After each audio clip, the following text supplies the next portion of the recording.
Success required right mindset, जिसके ऊपर मैं अभी थोड़ी देर बात की, एंड अ राइट स्टार्ट। शुरुआत आपकी सही होनी चाहिए। अगर मुझे बॉम्बे जाना है और मैं कलकत्ता की तरफ चलना शुरू कर दूं तो बॉम्बे जिंदगी भर नहीं पहुंचूंगा।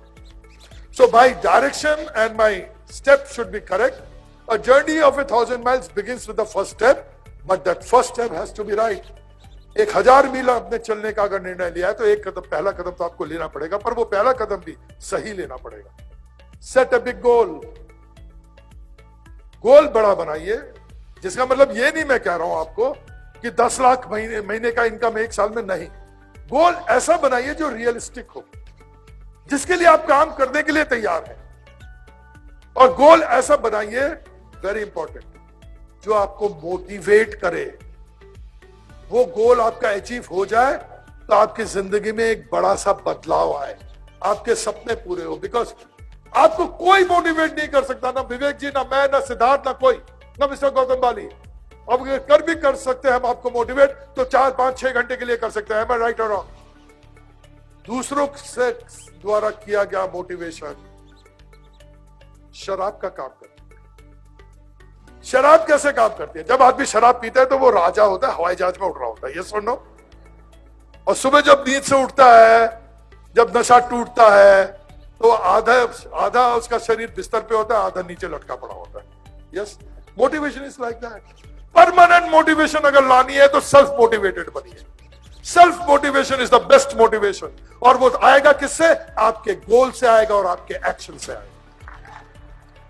85% लोग इस दुनिया में, इस पूरे दुनिया में 85% लोग वो काम करते हैं जो करना उन्हें अच्छा लगता है, वो काम वो करते हैं। सिर्फ 15% लोग वो काम करते हैं जो करना उन्हें अच्छा नहीं लगता। एक स्टूडेंट जो क्लास में फर्स्ट आता है, लगातार फर्स्ट आता है, वो 14-14 घंटा पढ़ते हैं। यस, जब उसके दोस्त बाहर खेल रहे होते हैं, ऐसा नहीं है कि उसको पढ़ना अच्छा लगता है, अच्छा नहीं लगता, पर फिर भी वो पढ़ते हैं क्योंकि उसके सामने कुछ गोल्स है। इसी तरह यहां जितने लीडर्स बैठे हैं, ऐसा नहीं है उनको 1-on-1 करना अच्छा लगता है, अच्छा नहीं लगता है, किसी को नहीं अच्छा लगता है। उत्तम जी आए इलाहाबाद से ड्राइव करके, इतनी लंबी ड्राइव, अच्छा नहीं लगता है, पर आए हैं फिर भी। किसी और शहर में जाके टीम बिल्ड करना, छोटे छोटे होटलों में रह के टीम बनाना, लोगों की ना सुनना, किसी को अच्छा नहीं लगता, पर फिर भी हम लोग करते हैं। और जब हम लोग ये काम करते हैं जो काम हमें करना अच्छा नहीं लगता, तो हम DUCD भी बन जाते हैं। So the story is this, 85% लोग वो काम करते हैं जो करना उन्हें अच्छा लगता है, और आगे चल के जिंदगी की उन्हें वो कुछ हासिल नहीं होती जो पाना उनको अच्छा लगता है। 15% लोग वो काम करते हैं जो करना उन्हें अच्छा नहीं लगता, फिर भी वो करते हैं, और आगे चलकर जिंदगी की वो सब कुछ वो हासिल कर लेते हैं जो पाना उन्हें अच्छा लगता है। That is the story. Comfort zone से बाहर निकलना है आपको। आप देखेंगे यहां पे जितने भी लोग हैं, आज आप घर जाओगे तो सबसे पहले वहीं बैठोगे जहां आप हमेशा बैठते हो। डिनर के बाद उसी कुर्सी में बैठोगे जिस कुर्सी में आप रोज बैठ के डिनर करते हो। जब घर में गेस्ट आते हैं, ड्राइंग रूम में उनको बिठाते हो, आप उस सोफे पे जाके उसी कोने पे बैठते हो जहां हम हमेशा पढ़ते हैं। That is called your comfort zone. इस कंफर्ट जोन से हमें बाहर निकलना है, अपने आप को अनकंफर्टेबल बनाना है, अनईजी बनाना है। जब हम अपने आप को अनकंफर्टेबल बनाएंगे तो आगे चल के तभी जाके हमारी लाइफ कंफर्टेबल होगी। Did you get my point? इसको एक और तरीके से मैं समझाता हूं। और ये कंफर्ट जोन जो है, ये बड़ा ही घातक होता है।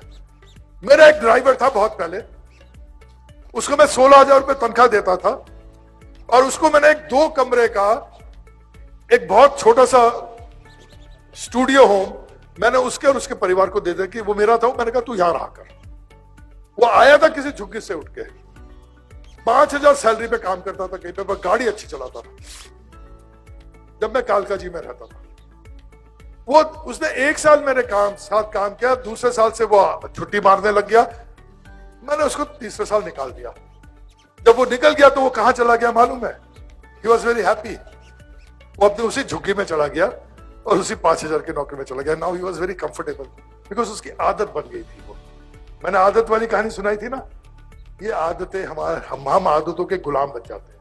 उन आदतों को तोड़िए जो आपको आगे बढ़ने से रोक रही है। प्रिजनर स्टोरी इसको मैं सुना देता हूं। एक बार एक वृद्ध राजा, उसकी उम्र काफी हो गई थी, उनका देहांत हो गया, तो राजकुमार को राजा बना दिया गया। जब राजकुमार राजा बना तो वो बड़ा खुश हुआ, उसने ऐलान कर दिया कि मेरे राज्य में जितने भी कैदी हैं जिनकी उम्र 60 साल से ज्यादा हो गए हैं, यानी कि सीनियर सिटीजन, उन सबको बाइज्जत रिहा कर दिया जाए, चाहे कितना भी घिनौना अपराध किया हो। तो उसके राज्य में एक बहुत मशहूर डाकू जिसकी उम्र अब 70 के ऊपर हो गई थी, वो काल कोठरी में बंद था 40 साल से, उसको भी रिहा किया गया। काल कोठरी जानते हैं कैसा होता है? उसमें एक सूरज की किरण भी नहीं घुस सकती है, अंधकार में 4 फुट बाई 6 फुट, आप सीधा खड़ा भी नहीं हो सकते, वो एक तरह की पनिशमेंट होती है। तो सुबह संतरी लोग गए, उन्होंने दरवाजा खोला for the first time in 40 years. 30 साल की उम्र में वो कैदी हुआ था, बना था, काल कोठरी में घुसा था, अब उसकी उम्र 70 हो चुकी थी। पहली बार उसका काल कोठरी का दरवाजा खोला गया, बेड़ियों से वो जकड़ा हुआ था, उसके पैर और हाथ, उसको संतरी बाहर लेकर आए, वो बाहर आके खड़ा हुआ। वसंत ऋतु का मौसम था, उसने बाहर देखा, सूरज खिला हुआ था, ठंडी ठंडी हवा चल रही थी, चारों तरफ फूल ही फूल थे, पेड़ों पे चिड़ियाएं चहक रही थी, और बहुत ही एक मनोरम सा वातावरण था, बड़ा ही अच्छा वातावरण था। वो देखता रहा, कभी आंख मीच के देखता रहा सब कुछ। थोड़ी देर बाद उसके आंखों से आंसू निकलने लग गए, उसका मुख व्यथा से भर गया, बहुत दर्दनाक हो गया उसका मुख, और वो संतरी के पैरों में गिर गया और रोने लगा कि मुझे ये आजादी नहीं चाहिए, मुझे ये आजादी चाहिए नहीं चाहिए, मेरे से सहन नहीं हो रहा ये कुछ, मेरे को आदत पड़ गई है उस काल कोठरी की, कृपया मुझे उस काल कोठरी में वापस भेज दो। आप में से कितने लोग उस काल कोठरी में बंद है?